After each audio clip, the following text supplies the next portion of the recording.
नमस्कार, मैं रफी और आप देख रहे हैं DNN इंडिया। विश्व प्रसिद्ध हजरत ख्वाजा मोइनुद्दीन हसन चिश्ती की दरगाह में धार्मिक मर्यादा और पवित्रता बनाए रखने के लिए दरगाह कमेटी ने सख्त कदम उठाया है। लगातार सामने आ रही शिकायतों और सोशल मीडिया पर वायरल हो रही रीलों के बाद कमेटी ने शाहजहानी मस्जिद और जन्नती दरवाजे के सहन में शामियाने लगवा दिए हैं। इस व्यवस्था के बाद इन स्थानों से गुंबद शरीफ दिखाई नहीं देगा, जिससे इसे बैकग्राउंड बनाकर रील या वीडियो शूट करना संभव नहीं होगा। विश्व प्रसिद्ध ख्वाजा मोइनुद्दीन हसन चिश्ती की दरगाह में धार्मिक मर्यादा और पवित्रता बनाए रखने के लिए दरगाह कमेटी ने सख्त कदम उठाया है। लगातार सामने आ रही शिकायतों और सोशल मीडिया पर वायरल हो रही रीलों के बाद कमेटी ने शाहजहानी मस्जिद और जन्नती दरवाजा के सेहन में शामियाने लगवा दिए हैं। इस व्यवस्था के बाद इन स्थानों से गुंबद शरीफ दिखाई नहीं देगा, जिससे उसे बैकग्राउंड बनाकर रील या वीडियो शूट करना संभव नहीं होगा। दरगाह कमेटी के अनुसार पिछले कुछ समय से कुछ ज़ायरीन द्वारा कपल रील और मनोरंजन आधारित वीडियो बनाए जाने की शिकायतें मिल रही थी। कई मामलों में धार्मिक स्थल की गरिमा और इबादतगाह की पवित्रता का भी ध्यान नहीं रखा गया। सोशल मीडिया पर वायरल हुई कई रीलों के कमेटी तक पहुंचने के बाद मामले को गंभीरता से लिया गया। दरगाह के गदीनशीन खादिम सैयद कुतुबुद्दीन सखी सहित अन्य लोगों ने भी कमेटी और अंजुमन सैयदजादगान से इस पर प्रभावी कार्यवाही की मांग की थी। देश विदेश से मिली शिकायतों के बाद यह निर्णय लागू किया गया। कमेटी ने बताया कि पहले भी परिसर में विभिन्न स्थानों पर रील और वीडियो नहीं बनाने के लिए सूचना बोर्ड लगाए गए थे, लेकिन उनका अपेक्षित असर नहीं हुआ। ऐसे में अब भौतिक रूप से दृश्य को सीमित करने के लिए शामियाने लगाए गए हैं। दरगाह कमेटी का कहना है कि धार्मिक स्थल को सोशल मीडिया कंटेंट बनाने का माध्यम नहीं बनने दिया जाएगा और उसकी गरिमा बनाए रखना सभी की जिम्मेदारी है। ख्वाजा गरीब नवाज का जो दरबार है, ये एक अकीदत का मरकज है और आस्था का केंद्र है। और ख्वाजा साहब के दरबार में जो यहाँ पर उनके आशिक दीवाने आते हैं, सबकी मुरादें गरीब नवाज के दरबार से पूरी होती है। कुछ वक्त से देखा जा रहा है कि जो यहाँ पे कुछ ज़ायरीन आ रहे हैं और अपने यहाँ पर सोशल मीडिया की रील वगैरह या वीडियो वगैरह बना रहे हैं और दरगाह परिसर में इस तरह से बना रहे हैं बेदबी की तरह, तो जो अच्छी बात नहीं है ज़ायरीनों के लिए। कई बार ज़ायरीनों को यहाँ पे समझाइश भी की गई है सभी खुद्दाम ख्वाजा ने, और कई बार वीडियो वगैरह पर रोक लगाई गई है। बड़े बड़े यहाँ पर बोर्ड लगे हुए हैं दरगाह कमेटी के जगह जगह, जिसके ऊपर बताया गया कि ये शाहजहानी मस्जिद या दरगाह परिसर के कई आते के अंदर अकीदतमंद अपनी वीडियो बनाते हैं यादगार के लिए। वो यादगार के लिए नहीं, बल्कि आजकल जो सोशल मीडिया के अंदर चलाई जा रही है वीडियो, वो बिल्कुल बेकार है और बिल्कुल ना समझने वाली चीजें हैं और बड़ी बेदबी वाली चीजें हैं, जिसको ज़ायरीनों के लिए रोकथाम के लिए जगह जगह बोर्ड लगाए गए हैं। उसके बावजूद भी नहीं सुनते हैं। चपरासियों की ड्यूटी लगाई गई है, जो चपरासी रोकथाम करते हैं, तो भी वो नहीं सुनते हैं। तो मेरी सभी से गुजारिश है यहाँ पर दरगाह कमेटी से, अंजुमन सैयदजादगान से और शेखजादगान से, सभी से गुजारिश है कि वो ऐसे आने वाले मेहमानों पर कानूनी कार्रवाई करें और इस पर अंकुश लगाएं, इस पर रोक लगाएं। और इस तरह की जो ज़ायरीन बेदबी वाले काम कर रहे हैं, इससे सोशल मीडिया पे जो बदनामी हो रही है, उस तरह से उसको रोका जाए। तो गरीब नवाज के दरबार में जो अकीदतमंद आ रहे हैं, वो भी उस चीज जब वीडियो देखते हैं तो हमसे कई तरह के सवाल करते हैं। तो जब ज़ायरीनों को इतना समझाने के बाद, बैनर लगाने के बाद, रोकथाम करने के बावजूद भी वो इस तरह की वीडियो वगैरह बनाते हैं, तो इसके ऊपर तो कानूनी कार्रवाई करनी चाहिए। और मेरी ये पूरी गुजारिश है कि जितने भी ज़ायरीन यहाँ पर इस तरह की वीडियो वगैरह रील बना करके सोशल मीडिया पे डालते हैं, उन पे गैर कानूनी मानते हुए इस पर को यहाँ से कानूनी कार्रवाई करनी चाहिए, इस पर रोक लगानी चाहिए, ताकि आगे इस तरह के ज़ायरीन तरह तरह के जो गलत कदम उठा रहे हैं वो ना उठाए। अजमेर जिले में नकली नोटों के कारोबार के खिलाफ अब तक सबसे बड़ी कार्यवाही करते हुए गंज थाना पुलिस ने एक आरोपी को गिरफ्तार कर उसके कब्जे से करीब 13,06,000 रुपए मूल्य के जाली नोट बरामद किए। अजमेर जिले में नकली नोटों के कारोबार के खिलाफ अब तक की सबसे बड़ी कार्यवाही करते हुए गंज थाना पुलिस ने एक आरोपी को गिरफ्तार कर उसके कब्जे से करीब 13,06,000 रुपए के जाली नोट बरामद किए हैं। पुलिस ने आरोपी के पास से 500 रुपए के नकली नोटों के साथ नोट छापने में प्रयुक्त सामग्री भी जब्त की है। मामले में विस्तृत पूछताछ जारी है और पुलिस पूरे नेटवर्क का पता लगाने में जुटी है। थाना प्रभारी दिनेश कुमार जीवनानी ने बताया कि पुलिस अधीक्षक हर्षवर्धन अग्रवाला के निर्देशन तथा अतिरिक्त पुलिस अधीक्षक हिमांशु जांगिड़ और वृत्ताधिकारी लक्ष्मण राम चौधरी के निर्देशन में गंज थाना प्रभारी के नेतृत्व में यह कार्यवाही की गई। पुलिस को मुखबिर से सूचना मिली थी कि एक युवक बड़ी नागफणी क्षेत्र स्थित घी मंडी सरकारी स्कूल के पास नकली नोटों से भरा बैग लेकर किसी व्यक्ति का इंतजार कर रहा है। सूचना पर तत्काल पुलिस टीम ने मौके पर पहुंचकर युवक को घेराबंदी कर पकड़ लिया। पूछताछ में आरोपी ने अपना नाम विक्रम जॉन निवासी प्रिंस हिल्स कॉलोनी बड़ी नागफणी अजमेर बताया। तलाशी के दौरान उसके बैग से बड़ी मात्रा में 500 रुपए के नकली नोट और नोटों की छपी हुई शीटें बरामद हुई। बरामद नकली नोटों का मूल्य कुल 13,06,000 रुपए आंका गया है। प्रारंभिक पूछताछ में आरोपी ने बरामद नोटों के नकली होने की बात स्वीकार की। पुलिस ने सभी नकली नोट और संबंधित सामग्री जब्त कर आरोपी को गिरफ्तार कर लिया। पुलिस अब यह पता लगाने में जुटी है कि आरोपी को नकली नोट कहां से मिले, इसके निर्माण और वितरण में कौन कौन लोग शामिल हैं तथा इस गिरोह के तार किन किन क्षेत्रों से जुड़े हैं। मामले की गहन जांच जारी है। आईजी के सर अजमेर और श्रीमान एसपी साहब अजमेर के निर्देशन में एवं श्रीमान एडिशनल एसपी साहब मुख्यालय एवं सीओ साहब दरगाह के निकट सुपरविजन में अपराधियों पर धरपकड़ के लिए निर्देशित किया गया। इसमें एक विशेष टीम का गठन किया गया। इस टीम के द्वारा विक्रम जॉन नाम के एक व्यक्ति को गिरफ्तार किया गया, जिसके कब्जे से 13,06,000 रुपये जब्त किए गए, जो बंडल्स और शीट के रूप में थे। कुछ नोट शीट के रूप में भी थे। घी मंडी के आसपास अर्ली मॉर्निंग में उनको निकालने की फिराक में था। पूर्व में ये व्यक्ति वेल्डिंग का काम करता था और इंस्टाग्राम से संपर्क में आया और उसी हिसाब से इसने नोट प्राप्त करके इनको खपाने की प्रयास किया। तो क्या कोई बड़े गिरोह से जुड़ा हुआ था? नहीं, अब इसमें जांच की जा रही है। आज इसको गिरफ्तार करके पीसी रिमांड के लिए माननीय न्यायालय के अंदर प्रस्तुत किया गया, जहाँ से 1 दिन का पीसी रिमांड प्राप्त हुआ है। कल पुनः इसको न्यायालय में प्रस्तुत किया जाएगा, जहाँ से पीसी रिमांड प्राप्त करके और अग्रिम कार्रवाई की जाएगी। अजमेर जिला न्यायालय परिसर को बम से उड़ाने की धमकी मिलने के बाद सोमवार सुबह पुलिस और सुरक्षा एजेंसियों में हड़कंप मच गया।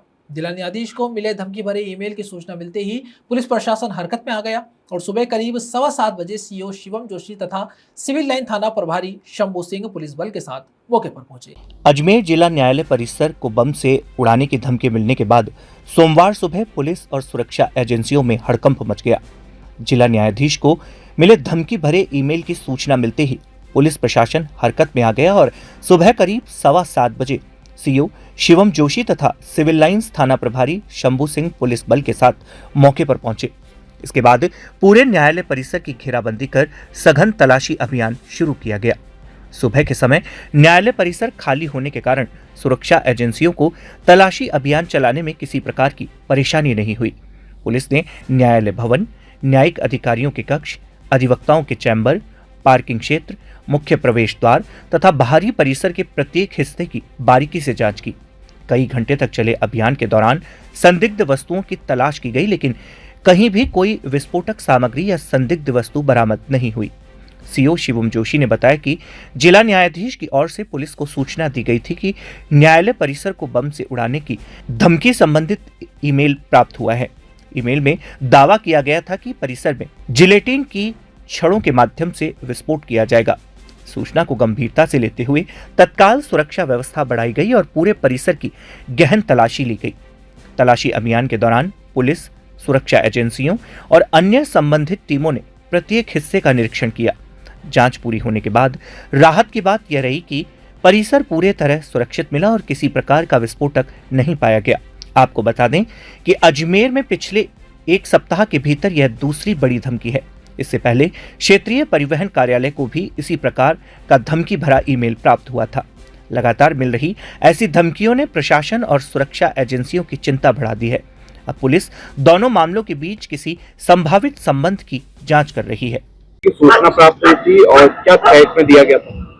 ये जिला पुलिस अजमेर को जो है जरिए कोर्ट ये सूचना प्राप्त हुई थी कि कोर्ट परिसर को की बिल्डिंग को जो है नुकसान पहुंचाने की नियत से कुछ जिलेटिन की छड़ें लगाई गई है, जो कि एक विस्फोटक आइटम है। तो उसको लेकर जो है कोर्ट जिला न्यायाधीश सर की तरफ से जो है सूचित किया गया और सूचना पर जो है सीओ नॉर्थ की जो सर्कल की पूरी टीम है, इसके साथ में CID, CB, ATS, BDS, dog squad, हमारे सिविल डिफेंस की टीम और QRT कमांडो CRT पूरी टीम को लेकर जो है हमने अर्ली मॉर्निंग से जो है ये सर्च ऑपरेशन चलाया। और चूंकि कोर्ट का परिसर खाली था इसलिए हमने पूरे चैम्बर्स को और आउटर परिसर को बहुत अच्छे और थॉरली चेक किया है, पार्किंग वगैरह सब कुछ चेक किया है। किसी प्रकार की कोई भी इस तरह की हमें निषिद्ध सामग्री प्राप्त नहीं हुई है। पुलिस को कितने बजे सूचना प्राप्त हुई थी और क्या थ्रेट में क्या दिया गया है इस बात को लेकर? ये 7 बजे के आसपास, 7:15 बजे के आसपास हमको सूचना प्राप्त हुई थी, जिस पर हमने सभी को एकत्रित करके सर्च शुरू किया था। और उसमें यही है कि वही जो एक मेलाफाइड सा कंटेंट आता है हर बार जिस तरीके से, तो कि कोर्ट की नियत मतलब कोर्ट को जो है नुकसान पहुंचाने की नियत से हमने विस्फोटक सामग्री लगाई है, इसी कंटेंट का एक मेल प्राप्त हुआ। यहाँ रुकते एक छोटे से ब्रेक के लिए, जल्द हाजिर होंगे खबरों के नए सफर के साथ। कैंसर बीमारी ही ऐसी है, चिंता तो होगी ना। लेकिन अब अपनी चिंता को बदलो विश्वास में, क्योंकि आदिनाथ कैंसर मेडिसिटी में है रेडियोथेरेपी, कीमोथेरेपी और कैंसर सर्जरी के उपचार के साथ आधुनिक सुविधाएं भी। विजिट करें आदिनाथ कैंसर मेडिसिटी एट चाची आवास अजमेर।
अजमेर संभाग के सबसे बड़े जवाहरलाल नेहरू चिकित्सालय में इलाज के दौरान गंभीर लापरवाहियों का आरोप सामने आया। भीलवाड़ा जिले के शाहपुरा क्षेत्र निवासी 66 वर्षीय भंवरलाल की उपचार के दौरान मौत हो गई।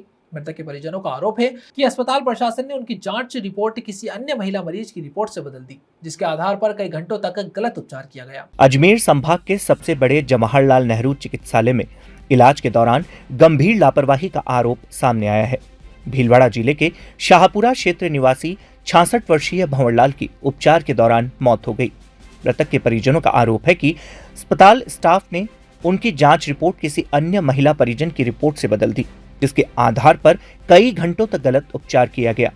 इसके साथ ही गंभीर स्थिति बनने के बाद समय पर ऑक्सीजन, ट्रॉली और गहन चिकित्सा इकाई की सुविधा उपलब्ध कराई गई, जिससे मरीज की जान चली गई। मामले को लेकर परिजनों ने कोतवाली थाने में शिकायत देकर पूरे घटनाक्रम की निष्पक्ष जांच कराने तथा दोषी चिकित्सकों और नर्सिंग स्टाफ के विरुद्ध सख्त कार्यवाही की मांग की है। मृतक के मित्र धनराज ने बताया कि भंवरलाल को पेट संबंधी बीमारी के चलते 9 जुलाई को महात्मा गांधी चिकित्सालय भीलवाड़ा से अजमेर के जेएलएन अस्पताल रेफर किया गया था। दोपहर करीब 3 बजे उन्हें आपातकालीन इकाई में भर्ती किया गया। प्रारंभिक जांच के बाद चिकित्सकों ने उन्हें सामान्य वार्ड में भर्ती कर उपचार शुरू कर दिया। परिजनों के अनुसार भर्ती होने के बाद पहली रात मरीज की तबीयत में सुधार दिखाई दिया। मृतक के पुत्र पप्पूलाल का आरोप है कि पहले दिन नया उपचार शुरू होने के बाद उनके पिता की हालत अचानक बिगड़ने लगी। शाम तक वह परिजनों को पहचान नहीं पा रहे थे, असामान्य व्यवहार करने लगे और रात में दर्द से परेशान होकर बार बार उठने तथा भागने का प्रयास कर रहे थे। परिजनों ने कई बार ड्यूटी पर मौजूद स्टाफ को स्थिति से अवगत कराया, लेकिन उनकी शिकायतों पर गंभीरता से ध्यान नहीं दिया गया। परिजनों का आरोप है कि बाद में उन्हें जानकारी मिली कि मरीज की जांच रिपोर्ट किसी अन्य महिला मरीज की रिपोर्ट से बदल दी गई थी और उसी आधार पर उपचार जारी रहा। उनका आरोप है कि इसी वजह से मरीज की हालात लगातार बिगड़ती गई। परिजनों के अनुसार 12 जुलाई की रात मरीज की स्थिति अत्यंत गंभीर हो गई। परिजनों का आरोप है कि यदि समय रहते आवश्यक चिकित्सा सुविधा उपलब्ध करा दी जाती तो संभवतः मरीज की जान बचाई जा सकती थी। तारीख को इमरजेंसी वार्ड में भर्ती कराया था। वहाँ भर्ती कराने के बाद उनकी गैस्ट्रिक प्रॉब्लम थी, लेटरिन नहीं आ रही थी। दिन में 2:30 बजे आए थे, शाम को 9 बजे वार्ड में शिफ्ट कर दिया। एक बार लेटरिन आने के बाद रात को 2 बजे लेटरिन आ गई थी। उसके बाद आराम से वो बातें कर रहे थे और सो गए थे। खाने पीने के लिए मना किया था डॉक्टर ने। दूसरे दिन हालत नॉर्मल होने के बाद हमारे को जनरल वार्ड नई बिल्डिंग में 5वें फ्लोर पे शिफ्ट कर दिया था। वहाँ सुबह जब हमारी जांचें यहाँ से लैब से आई तो जांचें आई गलत आदमी की, हमारे को पता नहीं था, डॉक्टर लोगों को भी पता नहीं था, और उन जांचों के आधार पर उन्होंने ट्रीटमेंट चालू कर दिया। तो शाम जैसे 5-6 बजे के आसपास हमारे पेशेंट का हल्का हल्का माइंड डिस्टर्ब होने लगा। फिर उन्होंने वापस नीचे वाले 2 नंबर वार्ड बोले अगली रात जैसे ही नीचे भेज दिया, और उसी रात में पूरा मतलब उनका माइंड डिस्टर्ब हो गया और उठ के भाग रहे थे, बैठ रहे थे, हम रोक रहे थे नहीं रोक रहे। डॉक्टर लोगों को बोला कि कोऑपरेट करो जी, ऐसा ये तो होता रहता है, ऐसे करके चलते रहे। सुबह हुआ रात को 2, जब उसी रात को मैं रात को बैठा था बातें कर रहा था तो पापा से, तो वो तो बड़ी बातें कर रहे थे, और मैं टेबल पे फिर देखा उसकी फाइल को बैठा देख रहा था। तो उसमें मेरे को जब पता चला रात को 2 बजे कि भाई उसमें कोमल जाट नाम की लड़की की जांचें लगी हुई थी और नाम हमारा, जांचें उनकी मिसमैच हो रहा था और इलाज उस कोमल जाट की जांचों के आधार पर चल रहा था, इसलिए उसका माइंडली डिस्टर्ब हो गया। बाकी हमारे केवल पेट में लेटरिन नहीं आ रही थी, गैस्ट्रो की समस्या थी ओनली फॉर, इसके अलावा हमारे पिताजी को कोई समस्या नहीं थी। यहाँ इमरजेंसी में अंकित अमित जी ने एडमिट किया और वहाँ पे जो डॉक्टर का नाम पूछा तो बोले डॉक्टर के नाम से तुम्हारे को क्या लेना देना, पर्ची पे नाम लिखा हुआ फाइल दे रही थी उसमें। इसमें सर गलत हुआ, बिल्कुल ट्रीटमेंट गलत हुआ, क्योंकि पेट का इलाज चल रहा था, आदमी का दिमाग खराब हो गया। फिर सुबह डॉक्टर आते हैं, रात को मैंने बोला भी ये फाइल जांचें बिल्कुल की, मैडम को की, तो रात को मैंने जांचें हमारी नहीं, सुबह बोला डॉक्टर साहब राउंड पे आए थे, जांचों को फाइल से निकाल के चोरी छुपे ले गए, मेरे को पता नहीं चलने दिया। फिर मैंने दिन में जांचें देखी, मैंने जांची कहाँ, बिल्कुल मुकदमा दर्ज करा दिया मैंने सर, बिल्कुल डॉक्टरी और स्टाफ वालों की सारों की लापरवाही। शहर के दक्षिण विधानसभा क्षेत्र में बरसात से पहले नालों की स्थिति को लेकर लोगों का आक्रोश सामने आ गया। आदर्श नगर स्थित आड़ी पुलिया पर रेलवे द्वारा नाले की चौड़ाई कम किए जाने और शक्ति नगर में नाला निर्माण कार्य की धीमी गति व घटिया गुणवत्ता के विरोध में क्षेत्रवासियों ने प्रदर्शन कर प्रशासन से तत्काल कार्यवाही की मांग की। अजमेर शहर के दक्षिण विधानसभा क्षेत्र में बरसात से पहले नालों की स्थिति को लेकर लोगों का आक्रोश सामने आया है। आदर्श नगर स्थित आड़ी पुलिया पर रेलवे द्वारा नाले की चौड़ाई कम किए जाने और शक्तिनगर में नाला निर्माण कार्य की धीमी गति व घटिया गुणवत्ता के विरोध में क्षेत्रवासियों ने प्रदर्शन कर प्रशासन से तत्काल कार्यवाही की मांग की। आदर्श नगर के समीप नसीराबाद रोड स्थित आड़ी पुलिया पर रेलवे द्वारा सुरक्षा दीवार सेफ्टी वॉल का निर्माण किया गया है। क्षेत्रवासियों का आरोप है कि इस निर्माण के कारण नाले की चौड़ाई कम हो गई है, जिससे बरसात के दौरान पानी की निकासी प्रभावित होगी और आसपास की कॉलोनियों में जलभराव की समस्या और गंभीर हो जाएगी। प्रदर्शन कर रहे लोगों ने बताया कि इस क्षेत्र में पहले से ही बारिश के समय घरों में पानी बढ़ने की समस्या बनी रहती है। अब नाले का आकार छोटा होने से स्थिति और खराब होने की पूरी आशंका है। लोगों ने यह भी आरोप लगाया कि नाले में सीवरेज लाइन डाल दी गई थी, जिससे पानी का प्रवाह प्रभावित हो रहा है। स्थानीय लोगों का कहना है कि नाले में बने सीवरेज चैम्बरों के ढक्कनों का मुंह अत्यधिक बड़ा होने के कारण उनमें कचरा और प्लास्टिक जमा हो जाती है। इससे पानी की निकासी तक रुक जाती है और थोड़ी सी बारिश में ही जलभराव की स्थिति बन जाती है। प्रदर्शनकारियों ने मांग की है कि नाले में बने सभी अवरोधों को तत्काल हटाया जाए और नियमित रूप से सफाई कराई जाए। मैं एक ही आवाज उठा रहा हूँ, जो आना सागर एस्केप चैनल का नाला है उसमें बहुत सारे अवरोध है, इन अवरोधों को दूर करें। और करीब आज के 22-25 साल पहले इस आना सागर एस्केप चैनल के अंदर सीवरेज की लाइन डाल दी। आप आश्चर्य करोगे, वो सीवरेज की लाइन के जो चैम्बर हैं वो 12 फुट चौड़े हैं। जब आप नाले के अंदर 12 फुट चौड़े चैम्बर डाल दोगे तो पानी कहीं न कहीं रुकेगा और उसमें कचरा फंसेगा, और इसका परिणाम ये है पीछे जितनी भी बस्ती है, बिहारीगंज, शिवनगर, अंजीरा नगर, भजनगंज, हनुमान नगर, इन सब पे पानी भरता हुआ आया है। और अभी एक हमारे सामने देखते ही देखते पिछले 15 दिनों से हम विरोध प्रदर्शन कर रहे हैं। आज हमें ये सांकेतिक प्रदर्शन करना पड़ा क्योंकि आज नगर निगम का वार्ड 40 का कैंप भी लगा हुआ है, वहाँ हम ज्ञापन देने वाले भी है। अभी आड़ी पुलिया के जस्ट नीचे रेलवे वालों ने एक सेफ्टी वॉल बना दी, उससे ये आना सागर एस्केप चैनल का नाला और छोटा कर दिया। और जहाँ इन्होंने सेफ्टी वॉल बनाई वहीं पे इसका बेड बहुत ऊंचा है पहले से ही। पहले चौड़े ज़्यादा थी तो पानी बड़े आराम से निकल जाता था, अब नाला छोटा हो गया, बेड ऊंचा हो गया तो पानी निकलेगा नहीं। परिणाम ये होगा, जो पहले 1 फुट घरों में पानी भरा करता था, अब 3-3 फुट पानी भरेगा। हो सकता है पानी ज़्यादा भरे हो तो सड़क तक पानी आ जाए, ये स्थिति होने वाली है। मैं अपना जमादार से लेके जो एक्सीएन एचओ तक होते हैं उनको सबको मैंने वीडियो बना के भेज दिया, और लिखित में अभी धोलावाटा में कैंप लगा हुआ था 5 दिन पहले, वहाँ भी दे दिया, और इससे पहले भी लिखित में दिया हुआ है। लेकिन अभी तक मेरे को लगता है प्रशासन ने बिल्कुल भी सुन नहीं रहा है आज, इसलिए मेरे को ये प्रदर्शन करना पड़ रहा है। इसके अलावा ये एक ही जगह पे इतने सारे गलत काम हो रहे हैं जिसके लिमिट नहीं। एक नाला ये अभी मैंने आपको बताया था, यहाँ पे भी चैम्बर है, पानी की लाइन है और केबल दुनिया भर की जा रही है। नाला कहने को ये 25 फुट है, लेकिन यहाँ मात्र 7 फुट का नाला रह जाता है। जब यह नाला ही 7 फुट का है तो पीछे काय को आप 25 या 30 फुट का नाला बना रहे हो। और इसके अलावा एक नाला और बनता हुआ आ रहा है। आपको बड़ा आश्चर्य होता है, बार बार हंसी भी आती है। अरे चंद्रवरदाई नगर रामगंज का पानी इधर आना सागर एस्केप चैनल में लाने की जरूरत कहाँ है?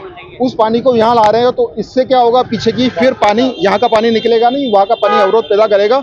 उस चंद्रवरदाई नगर के पानी को आप सीधे दोहराई होते हुए बाहर निकालो ना, क्योंकि पानी इसमें आएगा, खानपुरा से जाना ही उधर है, तो उस पानी को वहाँ के वही निकालो ना, इसमें लाने की जरूरत कहाँ है? आज क्या किया आप लोगों ने? आज कुछ नहीं, एक सांकेतिक विरोध प्रदर्शन करा है और फिर अभी ज्ञापन देने वाले हैं कैंप के अंदर। वहीं नगर निगम के वार्ड संख्या 34 स्थित सुभाष नगर की शक्तिनगर कॉलोनी में भी नाला निर्माण कार्य को लेकर लोगों में भारी नाराजगी देखने को मिली।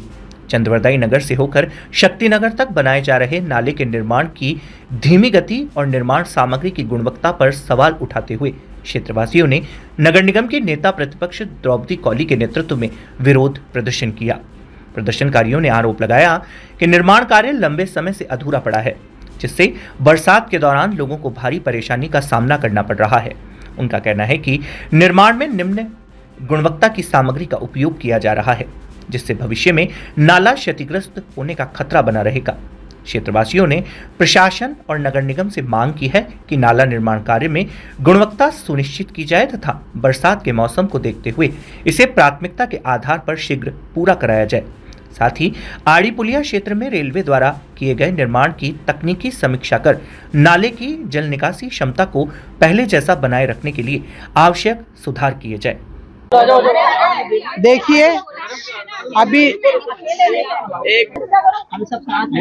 देखिए आज यहाँ जहाँ पर अपन खड़े हैं सुभाष नगर शक्ति नगर कॉलोनी में, अभी नाले की स्थिति देख रहे हो क्या है। ये सरकार ने, ये विधायक महोदय ने घोषणा की थी कि इतने करोड़ के नाले बन रहे हैं और ये चंद्रवरदाई से स्टार्ट किया, लेकिन करीब हो गया इसको 6-7 महीने से ज्यादा हो गया इस काम को, लेकिन आज तक काम की गति को तेज नहीं किया गया। और बारिश सिर पर है, वो तो मानसून की मेहरबानी है जो 15-20 दिन लेट हो गया, इसलिए इन लोगों के लिए बचत हो गई थोड़ी सी। अगर ये 15 दिन पहले मानसून आता तो ये नाले की स्थिति क्या होती। तो आप ये देखिए, ये नाले में ऐसी स्थिति पैदा कर दी कि आदमी यहाँ से जाए तो नाले में गिरे, और नाले में गिरने के साथ इस नाले को मौत का कुआं बना दिया गया। और सरिये आप देख रहे हो किस तरह से खड़े कर दिए। और उसके बाद यहाँ पर अभी बारिश आई थी तो लोगों के घरों में 2-2, 3-3 फीट पानी भर गया इस नाले से, क्योंकि ऊपर तारागढ़ से नाले में पानी आ रहा है, तो इतना फ्लो तेज आता है जिससे कि घरों में पानी। और ये जो मंदिर बना हुआ ना पास में, आप इस मंदिर में भी देखिए मूर्तियां डूब जाती है, मतलब मूर्ति भी बारिश में इसमें डूब के वो मंदिर की प्रतिष्ठा ही खत्म हो रही है। नाले के पानी में नाले के पानी में डूबने से मंदिर की प्रतिष्ठा खत्म हो रही है। और भगवान को, जिसको हम भगवान कह रहे हैं, और मंदिर की वो कर रहे हैं आस्था, ये आस्था से भी तो खेल रहे हैं। लोगों के आस्था का केंद्र मंदिर है, उसको भी नहीं बख्श रहे।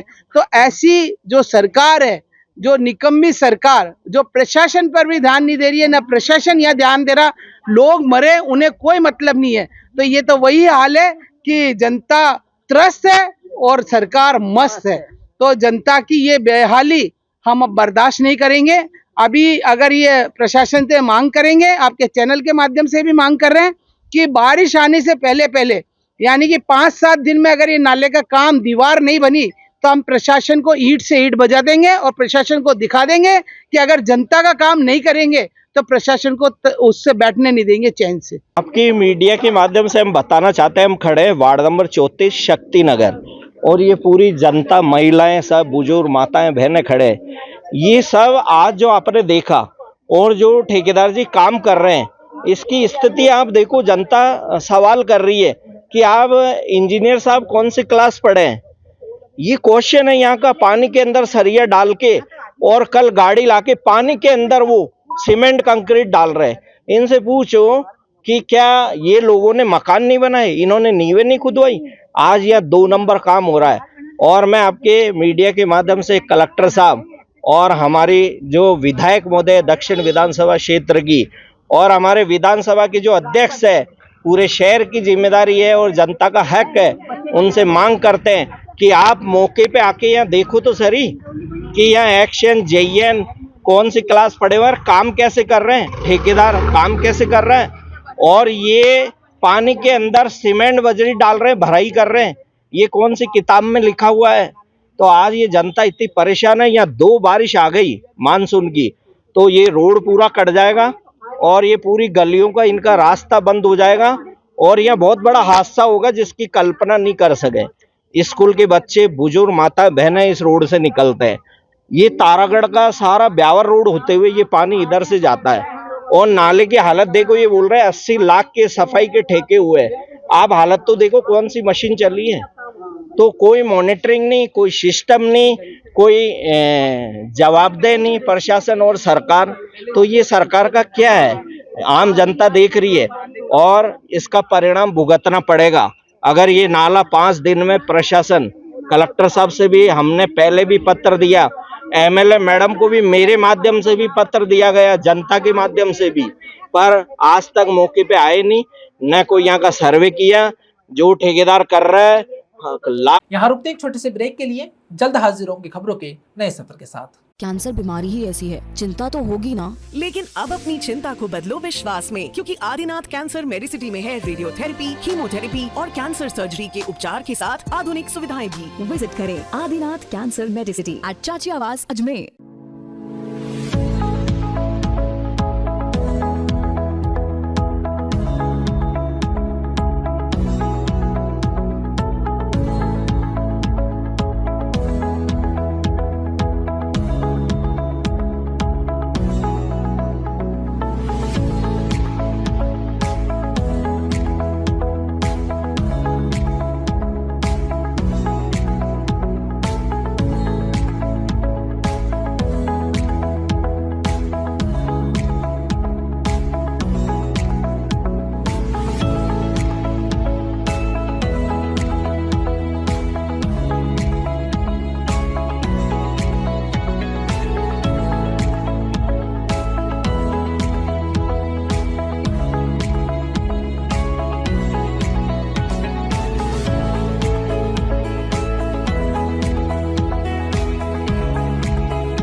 पुष्कर दिव्य महाआरती संघ के तत्वावधान में सप्तऋषि घाट पर पहली बार आयोजित हुई 11 मंचों से सामूहिक महाआरती श्रद्धा, आस्था और सनातन परंपरा का अद्भुत संगम देखने को मिला। 11 अलग अलग मंचों पर एक साथ 11 विद्वान पंडितों द्वारा वैदिक मंत्रोच्चार के बीच पुष्कर सरोवर की आरती ने ऐसा अलौकिक दृश्य प्रस्तुत किया जिसे देखने हजारों श्रद्धालु उमड़ पड़े। पुष्कर दिव्य महाआरती संघ के तत्वावधान में सप्तऋषि घाट पर पहली बार आयोजित हुई 11 मंचों से सामूहिक महाआरती श्रद्धा, आस्था और सनातन परंपरा का अद्भुत संगम बन गई। 11 अलग अलग मंचों पर एक साथ 11 विद्वान पंडितों द्वारा वैदिक मंत्रोच्चार के बीच पुष्कर सरोवर की आरती ने ऐसा अलौकिक दृश्य प्रस्तुत किया जिसने देखने वाले हजारों श्रद्धालु उमड़ पड़े। संघ के संरक्षक अजय शर्मा ने बताया कि महाआरती का आयोजन पंडित कैलाश नाथ दादीज के आचार्यत्व तथा पंडित रवि शंकर गौड़ के उप आचार्यत्व में संपन्न हुआ। तीर्थ पुरोहित पंडित चंद्रशेखर गौड़ एवं सहयोगी विद्वान आचार्यों ने 11 मंचों से एक साथ विधि विधान पूर्वक पुष्कर सरोवर की महाआरती कराई। शंखनाद, घंटों की मधुर ध्वनि और हर हर महादेव तथा पुष्कर राज महाराज की जय के गगनभेदी उद्घोष से पूरा सरोवर क्षेत्र आध्यात्मिक ऊर्जा से सरोवर हो उठा। महाआरती के दौरान अजमेर से बाबा बर्फानी अमरनाथ यात्रा पूरी कर लौटे 16 सदस्यीय श्रद्धालु दल ने अमरनाथ धाम से लाया गया पवित्र जल वैदिक मंत्रोच्चार के साथ पुष्कर सरोवर में समर्पित किया। इसके बाद यात्रा सफलतापूर्वक पूर्ण कर लौटे श्रद्धालुओं का सार्वजनिक अभिनंदन एवं सम्मान किया गया। कार्यक्रम में देश के विभिन्न धार्मिक एवं आध्यात्मिक स्थलों की यात्रा पूरी कर लौटी साध्वी अनादि सरस्वती का भी श्रद्धापूर्वक स्वागत एवं सम्मान किया गया। महाआरती में बड़ी संख्या में श्रद्धालुओं ने स्वयं भी सरोवर की आरती उतारकर धर्मनगरी की इस ऐतिहासिक पहल में सहभागिता निभाई। आषाढ़ मास की कृष्ण पक्ष की आज रविवार और प्रदोष के दिन तीर्थ गुरु पुष्कर राज जो विश्व विख्यात ब्रह्मा जी का मंदिर है, जहाँ ब्रह्म सरोवर, मध्य सरोवर और रुद्र सरोवर जहाँ स्थापित है, आप सप्तऋषि घाट के ऊपर 11 मंचों के द्वारा महाआरती का आयोजन किया गया। पुष्कर राज को प्रसन्न किया गया और सर्वे भवन्तु सुखिनः सर्वे सन्तु निरामया सर्वे भद्राणि पश्यन्तु मा कश्चित् दुःखभाग् भवेत्। इस मंत्रों को उच्चारण करके सभी का भगवान मंगल करे, सभी के घरों में सुख समृद्धि हो, ऐसा ये बहुत बढ़िया कार्यक्रम हुआ। पुष्कर राज की ये दिव्य महाआरती हुई। पुष्कर राज के भगत थे और वही पुष्कर राज कराने वाला है, वही करने वाला है। मैं तो छोटा सा प्रयास किया, उन्होंने कहा सप्तऋषि घाट पर 11 मंच की आरती होनी चाहिए, वो 11 मंच की आरती कर दी। हमारे संरक्षक महोदय अजय जी शर्मा मौजूद थे, हमारे आचार्य कैलाशनाथ जी दादी, उपाचार्य रविशंकर गौड़ और 11 मंचों से की। और आज रश्मि जी का जन्मदिन था, उनकी भी बधाई के लिए हमने ये सम्मिलित कर लिया है। जय पुष्कर राज की, तीर्थराज पुष्कर सबकी मनोकामना पूर्ण करे। पुष्कर राज की जय। आज पुष्कर स्थित सप्तऋषि घाट के ऊपर 11 मंचों से आयोजित की गई और जो अमरनाथ का जो बाबा बर्फानी का जो जल आया था, उससे पुष्कर सरोवर का अभियान किया गया। हमारे बीच में जो आयोजक थे, उन्होंने आज बड़ा ही आतिशबाजी और रोशनी करते हुए और अपने राधा कृष्ण का नाम लेते हुए पुष्कर राज की जय करते हुए आज का आयोजन संपन्न हुआ। महाआरती आज विशेष तौर पर 11 मंचों से की गई, जो कि हमारे पंडित चंद्रशेखर गौड़ के द्वारा की गई, जो कि उसमें 11 सदस्य थे। हमारा आचार्य जो हमारे पंडित कैलाशनाथ जी दादी और रविशंकर जी गौड़ का उपाचार्य रहा। हमारे बीच में आज डॉक्टर कुलदीप शर्मा, देवेंद्र जी त्रिपाठी, इंजीनियर अशोक शर्मा और डॉक्टर रश्मि शर्मा, सभी लोग उपस्थित थे। और सबसे बड़ी विशेषता इस कार्यक्रम की ये रही कि हमारे बीच में जो संत सानिध्य प्राप्त हुआ, जो पूरे हिंदुस्तान के अंदर मातृशक्ति की जागरण करने वाली साध्वी अनादि सरस्वती का संत सानिध्य रहा। उन्होंने 2 आशीर्वचन गए और पुष्कर से यही मनोकामना करके विश्व में शांति स्थापित रहे। मैं आदर्श नगर थाना स्थित 84 वर्ष पुराने शिव मंदिर में रविवार को भगवान श्री वेंकटेश्वर स्वामी के विग्रह प्रतिष्ठापन महोत्सव का धार्मिक उल्लास और श्रद्धा के साथ आयोजन किया गया। आदर्श नगर स्थित 84 वर्ष पुराने शिव मंदिर में भगवान श्री वेंकटेश्वर स्वामी तिरुपति बालाजी के विग्रह प्रतिष्ठान महोत्सव का धार्मिक उल्लास और श्रद्धा के साथ आयोजन किया गया। वैदिक मंत्रोच्चार, विधि विधान एवं पारंपरिक धार्मिक अनुष्ठानों के मध्य भगवान श्री वेंकटेश्वर स्वामी की दिव्य प्रतिमा की प्राण प्रतिष्ठा संपन्न हुई। इस अवसर पर बड़ी संख्या में श्रद्धालुओं ने उपस्थित होकर पूजा अर्चना की तथा भगवान का आशीर्वाद प्राप्त किया। महोत्सव के अंतर्गत प्रातः 9:30 बजे से दिव्य प्राण प्रतिष्ठा अनुष्ठान प्रारंभ हुआ।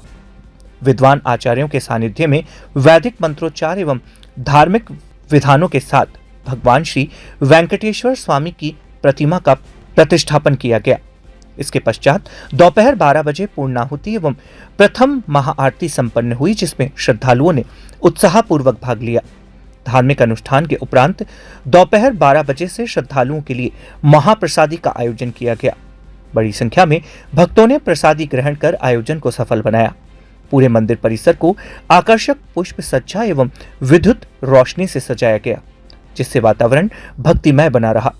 इस धार्मिक आयोजन के यजमान के रूप में बीपी मित्तल एवं सुभाष रानी मित्तल परिवार ने धार्मिक अनुष्ठानों में सहभागिता निभाई। महोत्सव के आयोजन में आदर्श सनातन धर्म सभा एवं विकास समिति, शिव मंदिर, आदर्श नगर का विशेष सहयोग रहा। समिति के पदाधिकारियों एवं कार्यकर्ताओं ने श्रद्धालुओं की व्यवस्थाओं को सुचारू रूप से संचालित किया। प्राण प्रतिष्ठा महोत्सव में शहर सहित आसपास के क्षेत्रों से बड़ी संख्या में श्रद्धालु पहुंचे। पूरे आयोजन के दौरान मंदिर परिसर में भक्तिमय वातावरण बना रहा तथा श्रद्धालुओं ने भगवान श्री वेंकटेश्वर स्वामी के दर्शन कर सुख समृद्धि एवं मंगलमय जीवन की कामना की। आदर्श नगर के शिव मंदिर में जहां पहले से ही 69 विग्रह थे, 70 विग्रह हमारा सावरिया सेठ का लगा और इन 3-4 महीने में ही खाटू श्याम जी, सावरिया सेठ और इसी क्रम में वेंकटेश्वर भगवान यानी तिरुपति बालाजी की भव्य जो है स्थापना हुई है। और ये स्थापना जो है आदर्श नगर के मित्तल परिवार के द्वारा करवाई गई।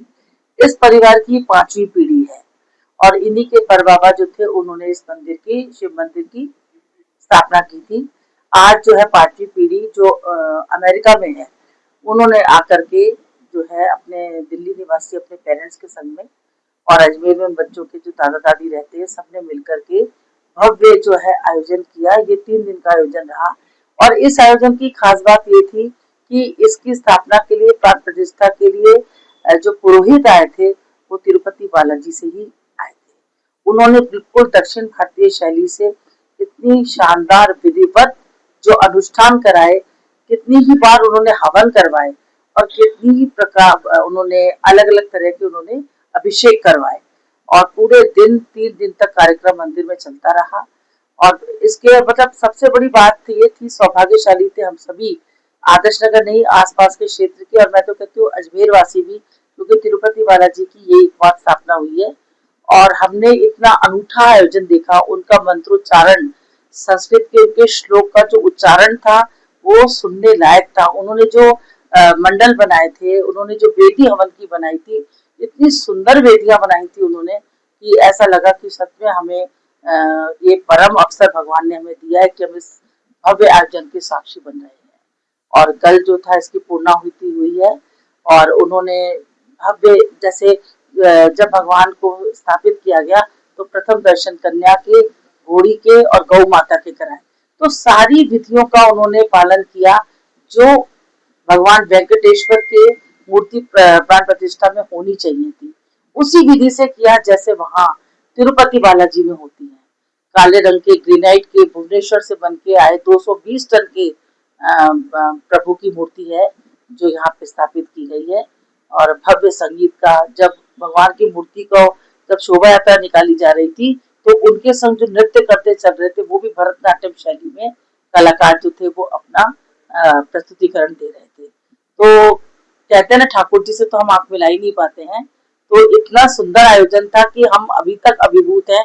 जो प्रसाद भी बन के आया है वो तिरुपति से ही, वहीं के फ्लेवर का, जो वहाँ का जो एक कहना चाहिए परफेक्ट फ्लेवर जो होता है, उसी फ्लेवर के लड्डू का प्रसाद भी वहां से आया है। तीनों दिन भजन भोजन सभी कुछ था। मेहंदी के फंक्शन का भी आयोजन किया, जो होस्ट थे हमारे मित्तल परिवार, उन्होंने। तो ये बहुत गौरवमयी क्षण है। मैं तो समस्त अजमेर वासियों को खबरों के सफर में अभी सिर्फ इतना ही। फिर हाजिर होंगे खबरों के नए सफर के साथ। तब तक के लिए दीजिए इजाजत। नमस्कार।